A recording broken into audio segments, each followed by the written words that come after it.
This is directed by Michael Bay and stars Shia LaBeouf, Rosie Huntington-Whiteley, Tyrese Gibson, and Josh Duhamel. Unlike pretty much everyone else who saw number 2, I am among a handful who actually did like it.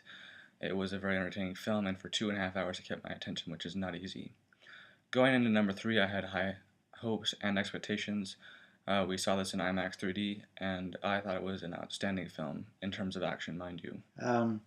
I would agree it was a good action film. The Transformers movies are essentially live action cartoons. There's no real surprises in the plot. It's always the good guys against the bad guys, and the big Hasbro toys beating each other up and destroying everything in their path before they finish the fight. The plot in this one is fairly simple and reasonably predictable. I would say that the script is easy to follow.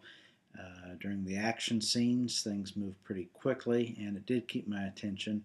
The script does drag a bit at times when they're trying to have more serious moments, particularly the love interest.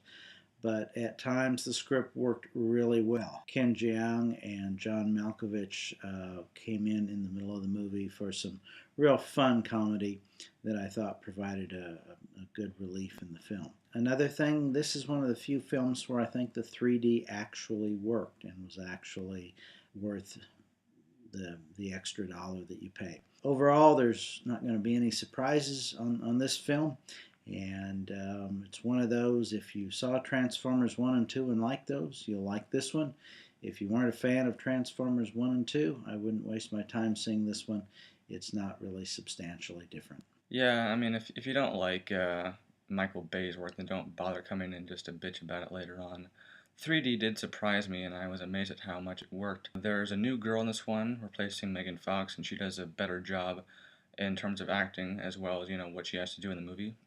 She is the damsel in distress, but she does have dialogue and isn't just there to look at. A lot of people complain about the comedy in these movies, and I have a good sense of humor, and while some of the jokes were pretty stupid and sexually based, I did laugh more than just a few times. The action sequences are, as always, great. Michael Bay is very talented in directing action sequences as well as getting robots on the screen. The movie's about 2 hours and 40 minutes.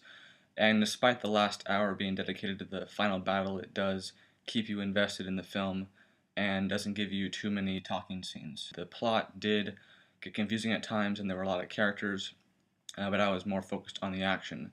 And having said that, I will give this film 4 out of 5 stars and say it's worth seeing in IMAX 3D. Well, I would say if you're going to see it on the big screen. It's that type of movie that really comes to life. Again, this is not one to convert those that didn't like the first two films. I think it's essentially a logical next step in the series. I'm going to give it 3 stars. Initially, I was going to give it just 2.5, but I'm going to give it 3 simply because it did keep my attention for 2.5 hours, which I think is hard to do. This is a film, even though it keeps your attention for 2.5 hours, though, you won't really be thinking about it too much the next day. It's not that type of film. It's just a fun afternoon in the summer watching an action movie.